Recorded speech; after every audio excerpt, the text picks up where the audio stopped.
Daar is bitter min vrae wat ons hart so stil maak soos, wie is ek? Wat is ek? Waarom is ek? Veral wanneer die lewe begin swaar raak, veral wanneer ons planne verbrokkel en ons onseker raak, en dit is soos 'n skadu wat oor elke stap hang wat ons gee. Skielik is jou identiteit 'n warboel. Skielik is wie jy is 'n probleem.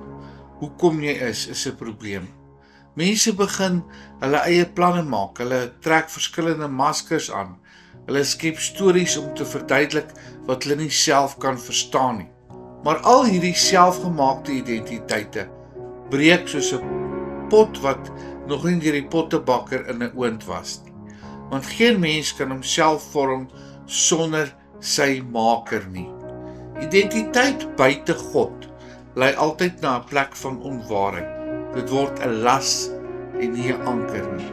Dit trek jou af in plaas daarvan om jou stewig te anker. Die hart is te bedrieglik, te gewond, te swaar om ons te vertel wie ons is. Daarom fluister ons Hemelse Vader met 'n sagte, standvastige stem dat identiteit nie selfontwerp is nie. Dit kom van God af. Dit is sy besluit. Dit is nie iets wat mens by mekaar kan skraap nie. Dit is nie iets wat jy elke week kan verander nie. Dit is iets wat God oor jou spreek lank voordat jy jou eerste asemteug gegee het. Jeremia 1 vers 5 maak dit baie duidelik. Voordat ek jou in die moederskoot gevorm het, het ek jou geken. En voordat jy uit die liggaam voortgekom het, het ek jou geheilig.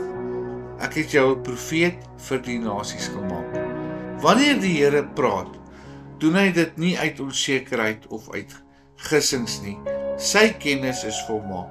Sy bedoeling is vas. Hy het jou gevorm met 'n doel. Die mens kan in homself stryd en hy kan homself miskyk, maar God kyk jou nie mis nie. Hy weet wie jy is.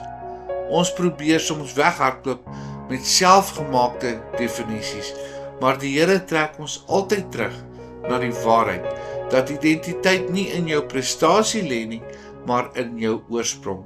Nie in wat jy doen nie, maar in wie jou gemaak het. Jesaja 64 vers 8, maar nou Here, U is ons Vader, ons is die klei, en U is ons pottebakker, en ons almal is die werk van U hand. Wanneer hierdie waarheid in jou lewe insak, breek daar 'n vreemde vrede deur. Want skielik hoef 'n mens nie meer voor te gee nie. Jy hoef nie meer te kompromieer nie. Jy hoef nie meer te kompeteer nie. En jy hoef jouself nie meer te bewys nie. En jy is nie meer verantwoordelik vir jou eie herstel nie. En dit is baie bevrydend om te erken, hy is God en ek is nie. Dit is genesend om te besef dat God alles weet en dat ons net 'n klein bietjie weet van wat en wie ons eintlik is.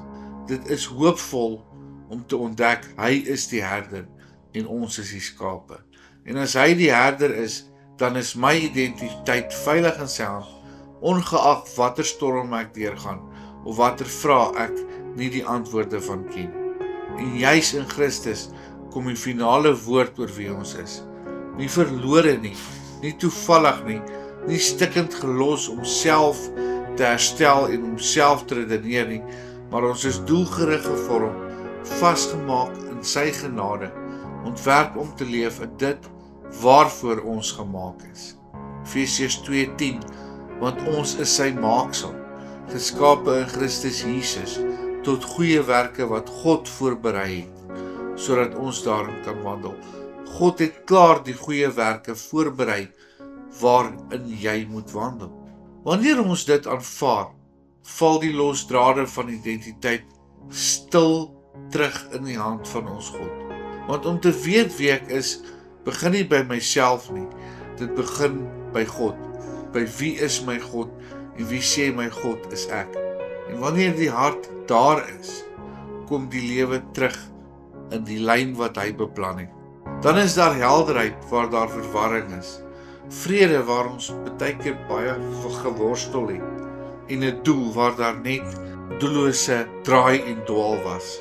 Want die oomblik wanneer 'n mens ophou om jou eie identiteit te skep en begin leef uit wat God vir jou beplan het, word jou pad weer helder. Soms is dit belangrik om net te sê, ek is wie God sê ek is. Hemelse Vader, ons kom na U toe en ons kom vra, Here, kom skep U die identiteit in ons wie U wil hê ons moet wees.